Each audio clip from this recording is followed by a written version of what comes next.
இந்த நோவா தேவனோடு கூட சஞ்சரித்து கொண்டிருக்கிறான். இதுல ஒரு பெரிய பிளஸ் பாயிண்ட் இருக்கு தெரியுமா உங்களுக்கு? கூட ஒருத்தர் இருக்கிறார்னால பல நேரங்களில நீங்கள் பாவம் செய்ய மாட்டீர்கள். எப்படி அப்படின்னு கேட்டா, அப்பா கூட நீங்க நடந்து போயிட்டே இருந்தா நீங்கள் அப்பா இல்லாத போது என்னென்ன பாவம் செய்வீங்களோ அதை எதையுமே செய்ய மாட்டீங்க. காரணம் கூட யார் வரா? அப்பா வந்துட்டே இருக்காரு. அந்த அப்பா கூட நடக்கிற அனுபவம் வர ஆரம்பிச்சிருச்சுனால உனக்குள்ள இருக்கிற பாவங்கள் கொஞ்சம் கொஞ்சமாக நீங்க தொடங்கும். ஒரே நாள்ல போகும் நான் சொல்லல, கொஞ்சம் கொஞ்சமாக போக தொடங்கும். நிறைய பேர் கேட்கறது என்னன்னா, அவங்க ஜோம் பண்றேன் போலையே, ஜோம் பண்றேன் இன்னைக்கு விலகலையே, மறுநாள் அதே வருது. உடனடியாக வராது, கொஞ்சம் கொஞ்சமாக உன்னை விட்டு நீங்கும். ஒரு நாள் நீ முழுவதுமாக உலகத்தை ஜெயித்தவனாக காணப்படுவாய். இப்படித்தான் பவுலுடைய வாழ்க்கை எடுத்துக்கொள்ளுங்க. அவரே அதான் சொல்றாரு, நான் நிர்பந்தமான மனுஷன். நான் எதை செய்யக்கூடாது என்று நினைக்கிறேனோ அதையே செய்கிறேன், எதை வேணாம் நினைக்கிறேனோ அதையே செய்கிறேன். எனக்குள்ள இருக்கிற மாம்சம் என்னை அப்படி செய்ய தூண்டுகிறது அப்படிங்கிறார். உண்மை. இன்னைக்கு நிறைய பேருடைய பிரச்சனை இதுதான். நிறைய பேர் என்ன சொல்றாங்க, நீ அப்படி செய்யக்கூடாது, செஞ்சா பாவம் நரகத்துக்கு போயிருவ. அப்படிலாம் இல்லைங்க. நீங்க பாவம் செஞ்சாலும் அதுல இருந்து திருப்பி மீண்டு எழுந்து வந்து கர்த்தருக்கு பரிசுத்தமா வாழணுங்கிற அந்த எண்ணம் இருக்கு பாத்தீங்களா, அது இருக்கிற வரைக்கும் நீ நிச்சயமாகவே கர்த்தருக்கு என்று எழும்ப முடியும். எப்ப நான் செய்யற பாவத்தை பத்தின உணர்வு இல்லாம நான் அப்படிதான் செய்வேன்னு ஒரு முடிவு எடுக்கிறீங்களா, அதுதான் வீழ்ச்சி. கர்த்தர் உங்ககிட்ட எதிர்பார்க்கறது என்ன? நீ அவரோடு கூட ஒரு சஞ்சரிக்கிற அனுபவம். நீங்க பேசுங்க. நிறைய பேர் என்ன செய்வாங்கன்னா, பாவம் செஞ்ச உடனே அடுத்து உடனடியாக தேவனை விட்டு தூரம் போயிருவாங்க. சர்ச்சுக்கு வரதை நிறுத்திடுவாங்க, ஜெபம் பண்றதை நிறுத்திடுவாங்க, பைபிள் வாசிக்கிறதை நிறுத்திடுவாங்க. உடனே என்ன சொல்லுவாங்க, நான் பண்ணி பார்த்தேங்க, எனக்கு பாவத்தை மேற்கொள்ள முடியல, இதுக்கப்புறம் எனக்கு வேற என்ன செய்வேன்? சரி, வேற எங்க போய் இந்த பாவத்தை தொலைப்பீங்க? அடுத்து இதுல இருந்து மீள்றதுக்கு வேற என்ன செய்வீங்க? நான் எப்பவும் சொல்லுவேன், பாவத்திலிருந்து மீள்வதற்கு ஒரே இடம் ஆண்டவராகிய இயேசு கிறிஸ்து மட்டும்தான். விழுந்தாலும் உங்களை மன்னிப்பதற்கு அவர் மட்டும்தான் வழி. நீங்க எத்தனை தடவை விழுந்தாலும், 7-70 தடவை விழுந்தாலும் அவர் மன்னிப்பதற்கு தயாராக இருக்கிறார். அவர்கிட்ட போறதை தவிர நோ அதர் வே. இப்போ பேதுருவுக்கும் யூதாஸ் காரியத்துக்கும் என்ன டிஃபரன்ஸ்? பேதுரு மறுதளித்தாரு, யூதாஸ் காட்டி கொடுத்தாரு. ரெண்டு பேருமே தவறு செஞ்சிருக்கிறாங்க. இவர் சபிக்க தொடங்கினார்னு வசனம் சொல்லுது. ஆனா இவங்க ரெண்டு பேருக்குள்ள டிஃபரன்ஸ் என்ன? ஏன் அதுக்கப்புறம் யூதாஸ் நாண்டு கொண்டு செத்தார்? ஏன் பேதுரு மீண்டுமாக அப்போஸ்தலனாக, பிரதான அப்போஸ்தலனாக 5000 பேர் ரட்சிக்கப்படுவதற்கு காரணமாக இருந்தார்? Very simple. யூதாஸ் அடுத்து நான் பாவம் செஞ்சுட்டேன், இதுல இருந்து விடுபடுறதுக்கு என்ன வழின்னு மனுஷன் கிட்ட போனாரு. பேதுரு நான் பாவம் செஞ்சுட்டேன், விடுபடுறதுக்கு என்ன வழின்னு தேவன் கிட்ட போனாரு. நீங்க மனுஷங்கிட்ட போனீங்கன்னா உன்னுடைய துக்கத்தையோ உன்னுடைய பாவத்தையோ ஆற்றுறதுக்கு அவர் ஆல்டர்னேட் வே சொல்லுவான். அந்த ஆல்டர்னேட் வே இன்னொரு பாவமாக இருக்கும். நிறைய பேர் அப்படித்தான் குடிக்கிறவங்களாக மாறி, சிகரெட் பிடிக்கிறவங்களா மாறி, உலக பிரகாரமான அன்பை தேடி, உலக பிரகாரமான சந்தோஷத்தை தேடி தேவனை விட்டு தூரம் போயிட்டாங்க. நான் சொல்றேன், எத்தனை முறை விழுந்தாலும் மீண்டும் ஆண்டவர்கிட்ட வாங்க. எத்தனை முறை விழுந்தாலும் மீண்டும் ஆண்டவர்கிட்ட போய் ஒப்பு கொடுங்க. அத்தனை முறையும் அவர் மன்னிப்பதற்கு வல்லமை உள்ளவராக இருக்கிறார். அத்தனை முறையும் உன்னை தூக்கி பிடிப்பதற்கு அவர் தேவன் வல்லமை உள்ளவராக இருக்கிறார். காரணம், உன்னை பெற்றெடுத்த தேவன் அவர், உன் சிருஷ்டிகர் அவர். அவர் ஒரு நாளும் உன்னை புறம்பே தள்ளுகிறதே கிடையாது. இன்னைக்கு ஆண்டவர் கொடுக்கிறதான உனக்கு மிக முக்கியமான ஒரு வாக்கு தத்துவம், நீ என்னோட நடக்க தொடங்கு, உன் பலவீனங்களிலே என் பலன் பூரணமாய் விளங்கும் என்று கர்த்தர் சொல்கிறார். நோவா உத்தமனும் நீதிமானமாய் இருந்ததுக்கு என்ன காரணம்? தன்னை சுத்தி அத்தனை கரை, அத்தனை சீர்கேடு, உலகமே மோசமான கண்டிஷன், அவைகளுக்கு நடுவிலும் கூட நோவா கிட்ட இருந்த ஒரே ஸ்பெஷாலிட்டி, நான் தேவனோடு கூட இருக்கிறேன். அவ்வளவு இருள் சுத்தி இருந்தாலும் நீங்க ஒரு டார்ச்சோட இருந்தீங்கன்னா உங்களை சுத்தி ஒரு வெளிச்சம் இருக்கும், உங்களை சுத்தி இருள் இருக்காது. the same way அந்த வெளிச்சம் நம்முடைய ஆண்டவராகிய இயேசு கிறிஸ்து. நீங்க அந்த வெளிச்சத்தோடு கூட இருக்கும் பொழுது உங்களை சுத்தி இருக்கிற எப்பேற்பட்ட பாவங்கள், எப்பேற்பட்ட இருள், எப்பேற்பட்டதான காரியங்கள் அத்தனையும் உங்களை அண்டாதபடிக்கு அந்த வெளிச்சம் உங்களை முழுவதுமாக பாதுகாத்துக் கொள்ளும். அதைத்தான் நான் உங்களுக்கு சொல்றேன். நோவா தேவனோடு கூட சஞ்சரித்துக் கொண்டிருந்தான். இந்த சஞ்சரிக்கிற அனுபவம் என்பது ரொம்ப அற்புதமான ஒரு காரியம். சஞ்சரிக்கும் போது பல காரியங்கள் நீங்கள் தேவனிடத்தில் கற்றுக்கொள்ள முடியும். சஞ்சரிக்கும் போது தேவன் பேசுகிறது நீங்கள் கேட்க முடியும். சஞ்சரிக்கும் போது தேவனை முகமுகமாய் நீங்கள் தரிசிக்க முடியும். வேதம் அப்படித்தான் சொல்லுது, முகமுகமாய் தேவனை தரிசிக்க முடியும். இப்படி பல காரியங்களை நீங்கள் சஞ்சரிக்க தொடங்கும் போது நோவாவுடைய காலத்தில் என்ன நடந்ததோ அத்தனையும் உங்களுடைய காலத்திலும் நடக்கும். ஏன்னா நோவா காலத்துல வந்த மாதிரியே ஒரு பெரிய பேரழிவு நம்முடைய காலத்துல வரப்போகுதுன்னு பைபிள் சொல்லுது.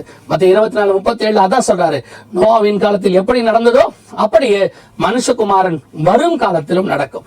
அப்படி நடக்கும் போது அந்த அழிவிலிருந்து எப்படி நோவா அவன் குடும்பம் பாதுகாக்கப்பட்டது அப்படின்னு கேட்டீங்கன்னா, நோவா பசங்க நீதிமான்களா இருந்தாங்கன்னு சொல்லல, நோவாவுடைய மருமக்கள்மார் நீதிமான்களாக இருந்தாங்கன்னு சொல்லல. வசனம் தெளிவா சொல்லுது, நோவா நீதிமானாக இருந்தான்.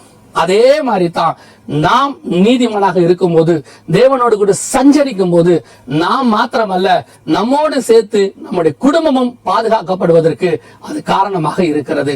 நோவாவுடைய காரியங்கள் அவ்வளவு துல்லியமாக தெளிவாக தேவனோடு கூட சஞ்சரிக்கிறவன. எனக்கு ரொம்ப ஆச்சரியம் இந்த நோவா பத்தி படிக்கும் போது. என்ன அப்படின்னு கேட்டீங்கன்னு சொன்னா, நோவா காலத்துல இதெல்லாம் நோவாவுக்கு சொல்லி கொடுக்கறதுக்கு ஒரு பாஸ்டர் கிடையாது, ஒரு சர்ச் கிடையாது, பைபிள் கிடையாது. ஏன்னா நோவா காலத்துல எழுத்து வடிவமே கிடையாது, பைபிள் கிடையாது, எதுவுமே கிடையாது.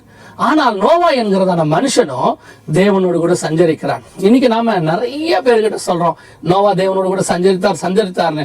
ஆனா இன்னைக்கு எல்லாரும் சொல்றது, இல்லைங்க நாங்க ரொம்ப பிஸியா இருக்கிறோம், எங்களால இதை செய்ய முடியல, நாங்க காலையில் எழுந்திரிச்சதுல இருந்து நைட்டு படுக்க போற வரைக்கும் வேலை வேலை வேலை, ஏன்னா நாங்க 2 பேரும் வேலை பார்த்தா தான் குடும்பத்தை காப்பாற்ற முடியும், இன்னைக்கு இருக்கிற நிலைமை அப்படி இருக்கு அப்படின்லாம் சொல்றாங்க. நான் கடைசியா உங்களுக்கு ஒரு காரியத்தை சொல்லி நான் ஜெபம் பண்ண விரும்புகிறேன். எதை பத்தி அப்படின்னா, இந்த சஞ்சரித்தல் என்றால் என்ன, இந்த சஞ்சரிக்கிற அனுபவம்னா என்ன, ஏன்னா அதை எப்படி பிராக்டிஸ் பண்றது, அபியாசப்படுத்துறது, நம்முடைய வாழ்க்கையில எப்படி அதை நடத்துறது அப்படின்னு.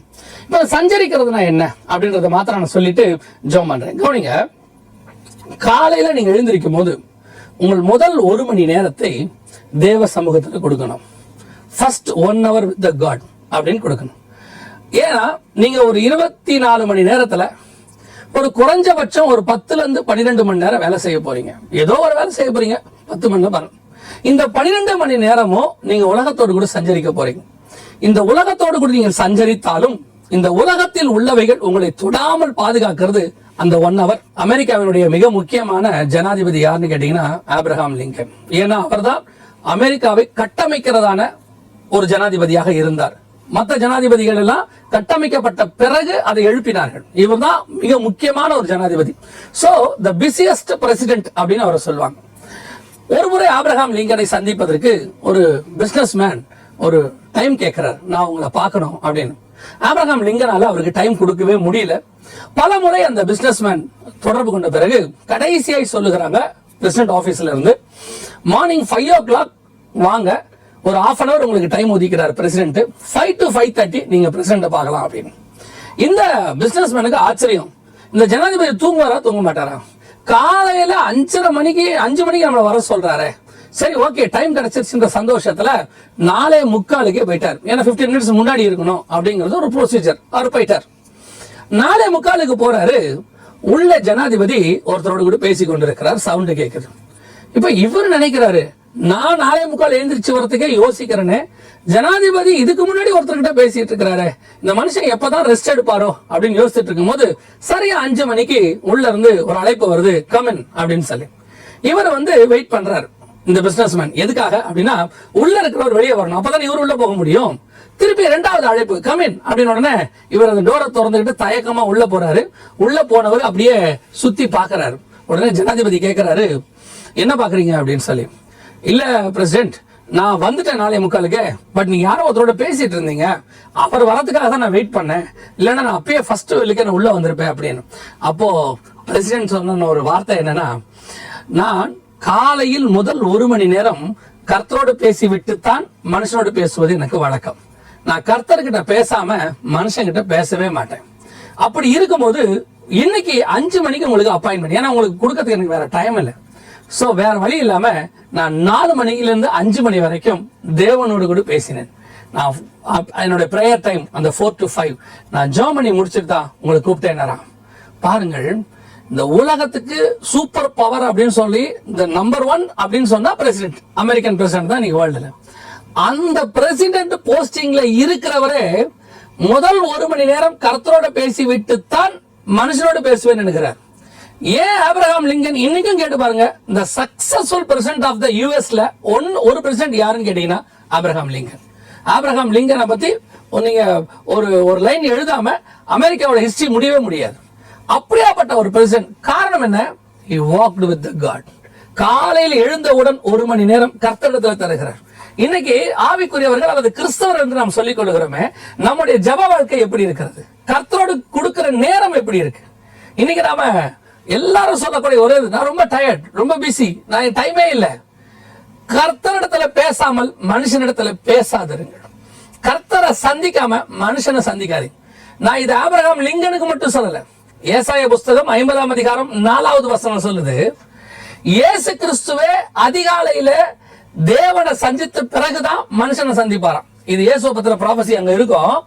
காலை தோறும் நீர் என்னை எழுப்புகிறீர், கற்றுக்கொள்ளுகிறவனை போல உட்கார்ந்து இருக்கிறாராம். அந்த இடத்துல உட்கார்ந்து இருக்கிறாராம் இயேசு. அவரை பத்தின ப்ராபசி அதிகாலை நீங்க எடுத்து பாருங்க. காஸ்பல்ல இருட்டோட அதிகாலையில் அவர் மலை மேல வனாந்தரத்துல காணப்பட்டார். காரணம் என்ன? ஆண்டவரோடு கூட சஞ்சரிக்கிற ஒரு அனுபவம்.